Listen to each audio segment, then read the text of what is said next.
My dear friends and future doctors, एक बार बहुत बहुत स्वागत है। चूंकि कोर्ट का उलझन और बच्चों का उलझना दोनों जारी है, तो मैं उम्मीद कर रहा हूं कि ऐसी स्थिति में कोर्ट जल्दी से जल्दी 22 तारीख को आपका डिसीजन दे देगी।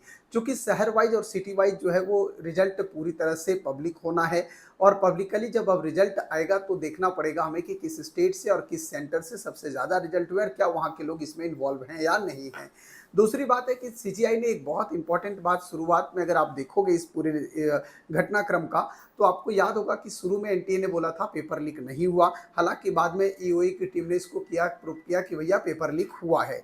उसके बाद जो है वो सीबीआई भी इसको जो है वो अपने अंडर लेती है केस, और सीबीआई भी प्रूव करती है कि पेपर लीक तो हुआ है। उसके जितने भी लोग थे उनको गिरफ्तार किया जा चुका है, एक्सेप्ट संजीव मुखिया। इसके बाद दूसरी बात आती है कि सीजीआई ने कहा कि क्या ये स्प्रेडिंग जो हुआ, जब एनटीए ने भी इस बात को बाद में माना, तो ये कहा गया कि एनटीए ने कहा कि बहुत छोटे दायरे पे हुआ है, एक दो सेंटर पे हुआ है। बट अब चूंकि बहुत डिफरेंट स्टेट से ये चीज़ें निकल के आ रही हैं, अलग अलग स्टेट से जो है वो ये चीज़ें निकल के आ रही हैं, और अलग अलग स्टेट से गिरफ्तारियां भी चल रही है। वेस्ट बंगाल हो, चाहे झारखंड हो, चाहे यूपी हो, चाहे गुजरात हो, अलग अलग जगह से गिरफ्तारी चल रही है। इसके अलावा एक नया मामला भी आया है कि पेपर जो है वो केवल लीक नहीं हुआ है, बल्कि पेपर को जो है वो चोरी भी किया गया है, पेपर की चोरी हुई है। और नया एक और मामला ये आया है कि बहुत सारे ऐसे बच्चे थे जो सॉल्वर गेम का काम कर रहे थे, जिनके थ्रू भी पेपर पहुंचा है। क्या गारंटी जिन सॉल्वर गैंग के पास ये पेपर पहुंचा होगा उनके सोशल मीडिया के थ्रू ये स्प्रेड नहीं हुआ होगा। दूसरी बात, ये बात समझिएगा कि जो सोल्वर गैंग है, जिसमें पटना के भी 4 छात्र हैं जिसकी गिरफ्तारी हो चुकी है सीबीआई की तरफ से, और रिम्स रांची की एक छात्रा है जिसकी भी गिरफ्तारी होकर रिमांड पे लिया गया है और उनसे पूछताछ जारी है।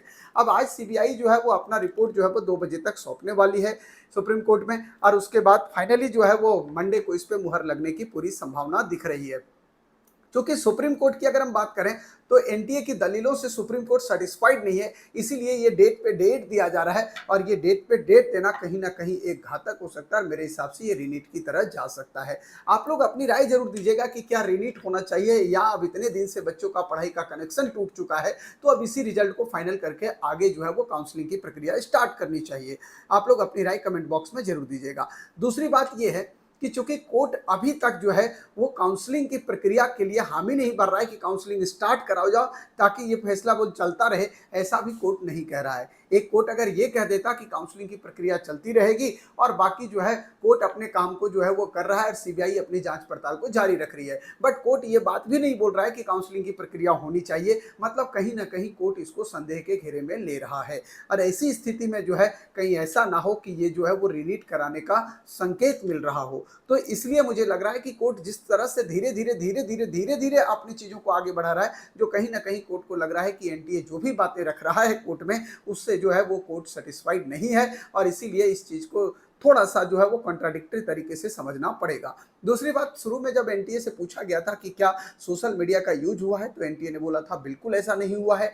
टेलीग्राम पे जो है वो जो वीडियो दिखाया गया वो एक फर्जी वीडियो है, लेकिन बाद में इसको भी प्रूव किया गया विपक्ष की तरफ से, जो याचिकाकर्ता की तरफ से है, कि ऐसा बिल्कुल नहीं है। जो टेलीग्राम का वीडियो है वो 4 तारीख का है, वो भी प्रूव हो चुका है। तो अब जो इतनी बातें एनटीए कह रही थी उनके अगेंस्ट में याचिकाकर्ता का जो है वो दाव कहीं ना कहीं मजबूत होता हुआ दिख रहा है। दूसरी बात, सोशल मीडिया के थ्रू जो स्प्रे की बात की गई थी कि क्या स्प्रेड जो पेपर का हुआ है सोशल मीडिया के थ्रू हुआ है, तो एनटीए ने उस टाइम बोला था नहीं। लेकिन अब ये प्रूफ हो चुका है कि भैया व्हाट्सएप, सीजीआई ने खुद ये बात माना है कि व्हाट्सएप के जरिए जो है वो पेपर को जो है वो स्प्रेड किया गया है, और अगर व्हाट्सएप के जरिए किया गया है तो इसका दायरा का अनुमान लगाना संभवतः मुश्किल होगा। इसलिए मुझे लग रहा है कि संभवतः ये कहानी रीनीट की तरफ धीरे धीरे शिफ्ट हो सकती है।